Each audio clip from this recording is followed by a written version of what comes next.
Many of you are beleaguered and hurt, wounded, totally and utterly confused, in trauma.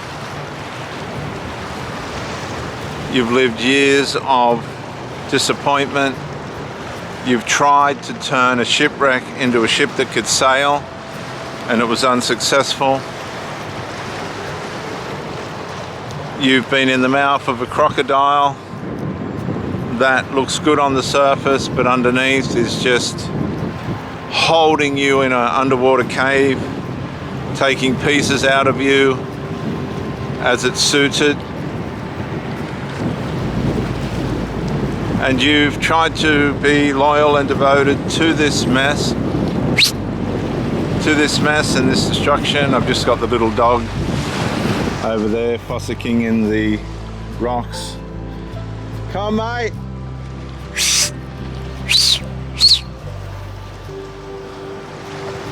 And you've allowed your loyalty, devotion, and deceitful lusts deceive you into thinking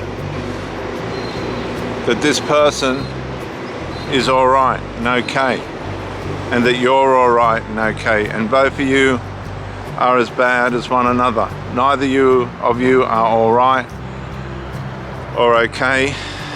And you'll see these women, these old women that have been abandoned by their narcissists. They call them the narcissist.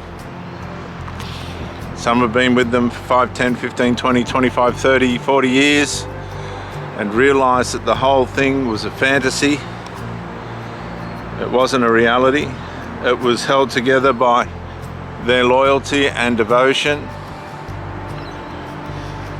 their own lust. They enjoyed sex with this corrupt, deceitful, dysfunctional individual to such an extent that they allowed decades of their life be wasted. It may have been not only for the convenience of partially good sex, but also it could have been transactional, where they were able to take their drugs and have their habits unfold in an uninterrupted way, which only led to more destruction and harm for them. You see, a lot of these people will use the narcissist to their convenience. They'll use the narcissist in a way in which suits their dysfunctions and needs and put it down to being loyal and devoted and in love, but it's not. It's just the fact that their conveniences are being met, and that whilst those conveniences are being met, and probably in and out of the influences of demon powers, while these influences are being met, the narcissist will go along with that. As a matter of fact, usually there's two narcissists or sinful natured people working in the relationship. And for the most part, this sinfulness, this destructiveness works hand in hand for both people. It's not about love, it's now about convenience. One has their habits and pleasures and things like that. Hit their pleasures and things like that. Some lady's just befriended the dog over there. They're both living in a world hanging on to something that's going to implode. There's just no timer on it. But it's a matter of time before everybody ends up in pieces, destructed and destroyed, wondering what happened, completely unaware of their carnal, sinful, Adamic nature, fallen nature, as the Bible describes it. And the fact that they've been driven by demons for years, the fact that their behavior was driven by deceitful lust. Lust always deceives, and it will waste your time, inevitably waste your time without any conscience.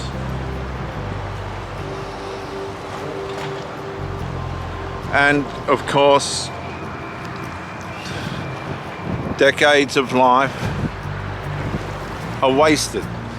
Decades. This brings trauma, harm, confusion, hurt and pain. A lot of these people are addicts and use chemicals and other medications to ease the pain. They haven't got the fortitude or willingness to look for the true answers. They've possibly lost relationships and been told exactly why, only to do the same thing again and again and again. This leaves a terrible trail of destruction behind them. They become aware that their accountability and responsibility is limited to what their conscience will show them. They don't seem to end up in situations where they're confronted or challenged for what they've done or what they do. They're not accountable to anybody, and this then gives them more courage to be more destructive. They take bigger chances. And in this world today where responsibility and accountability is limited to areas of integrity and morality, they hide on the fringes. They set themselves up in jobs and places where accountability and responsibility is left wanton. A lot of people in these arenas are troubled themselves, and they all stick together in this emotional, ego-stroking, pedestalized zone where all the victims think the worse off they are, the more important they are.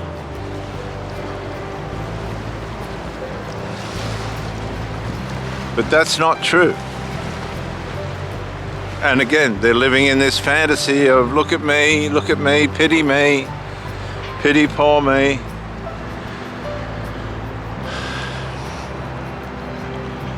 And everyone ends up destroyed, harmed and maimed. It's just a matter of time. The carnal sinful nature, which not many people talk about now, it's too confronting because we all have it. The carnal sinful nature doesn't sleep, it doesn't rest, it doesn't say sorry. You will notice that you've probably had partners that have never said sorry. It doesn't submit, and it has all the qualities and quantities of a covert female or male narcissist. And these people run you into the ground, leave you in trauma. And let me give you this advice, very simple advice without getting too complicated. You detach from a person relative to the unresolved they're bringing to you. If you're with somebody and there's unresolved and they're not willing to listen and fix it and adjust it, or they do that temporarily and then go back into their problem-making behavior, you detach, you hold that person accountable and responsible, and if they're not willing to be that, you walk away. You understand that that person was never going to be what your expectations were hoping for. Heal during no contact, Stay in no contact. Let them get on with their life. You get on with yours. Repair, renew. Learn from it and never put yourself in that situation again.